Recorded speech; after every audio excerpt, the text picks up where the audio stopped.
Howdy everybody, welcome to Reata Horsemanship. I'm Luke Brown, and I hope I don't disappoint you by not being on horseback today. I was on horseback most of the morning, and it's past noon now, and I was on with my last horse. I was busy. I had a horse that I finished off today and was able to send him home with his owner, and it was very successful and had a great morning, and then trained some other horses. And the last horse I was working with, her name is Cora. And Cora has been with me just for 5 days, and she's actually from Lake Havasu. And Cora came down with Faith, another horse that I'm working with for a couple weeks, and I only have these horses for 2 weeks. And so Cora hasn't been trained yet, and so I want to take her as far as I can in the 2 weeks that I have her, so that they can go home and continue with her riding or training or what have you. And so that's the time frame I have. So I was working with her on the ground. Now she has been the last 3 days. She'll overreact at some point, especially when I'm working with a flag, and she'll actually buck. And so I've been working through that, and I thought maybe today's the day. So she did buck a little bit when I worked with the flag. She overreacted and bucked.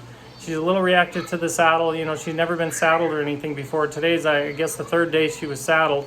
And so I was able to actually work up to getting on her, and then actually riding her around and actually trotting her around. And so I rode her, I spent an extra half an hour or so on her today, and in the midst of doing that, I forgot to do my video. So I was going to do my video with her, so I just want to let you know she's coming along great. Her name's Cora. That in Italian means heart. She actually has a heart on her right hip. And she's a beautiful horse, beautiful gray quarter horse that's 4 years old, and I see a bright future for her, and she's a lot of fun. So I'm having a ton of fun. I am in the office now. I'm going to be working on some stuff inside, on some videos and some other things that I have to do. But today is Fun Friday, and this weekend we're going to be celebrating my daughter's 6th birthday. So Clairlyn, my daughter, is turning 6, and what a beautiful kid she is. What a beautiful spirit, beautiful person she has. She's so intelligent, so bright, so wonderful, and she loves horses. She loves animals. She could watch animal shows and read animal books all day long. She could be out with the horses all day long. She's kind of a kindred spirit of mine, and I sure love her, and can't wait to celebrate her 6th birthday tomorrow.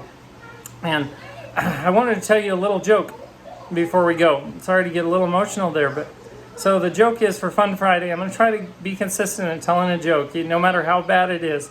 So the joke is this. So a few weeks ago, I kind of got interested in the hunter-jumper world.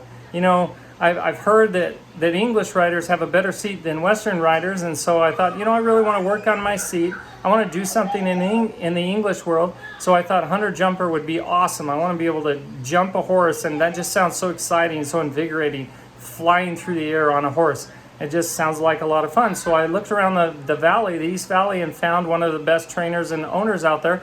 And I called him up and asked him, if he had a horse for sale. And he said, yeah, I've got a few for sale. And I said, well, this is my budget. And I told him my budget. He said, well, maybe I could find something. So he calls me back and he says, I think I found the perfect horse for you.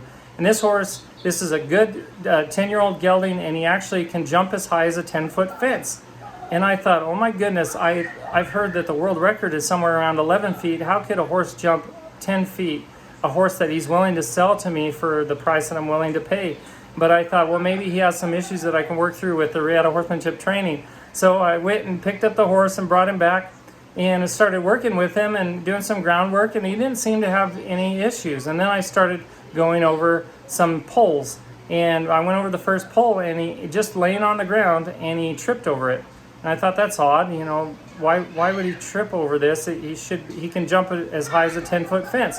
That's what I was told. And so then I went over the next pole, he tripped again, and he just kept tripping. So he got to the point where I thought that it was too dangerous to ride him anymore, and at least going over any kind of pole. So I thought, I've been swindled. And I went back to the owner, and I told the owner I was a little bit furious, and I said, you told me that this horse can jump as high as a 10-foot fence, and he can't jump at all. He stumbles all over the place. He cannot jump at all. And the guy said, well, neither can a 10-foot fence. Hope you guys have a wonderful day. Have a great weekend. Whatever you're doing, celebrate life and have a great one. We'll talk to you on Monday. Until next time, live with passion, live with purpose, be grateful, and stay safe in the saddle.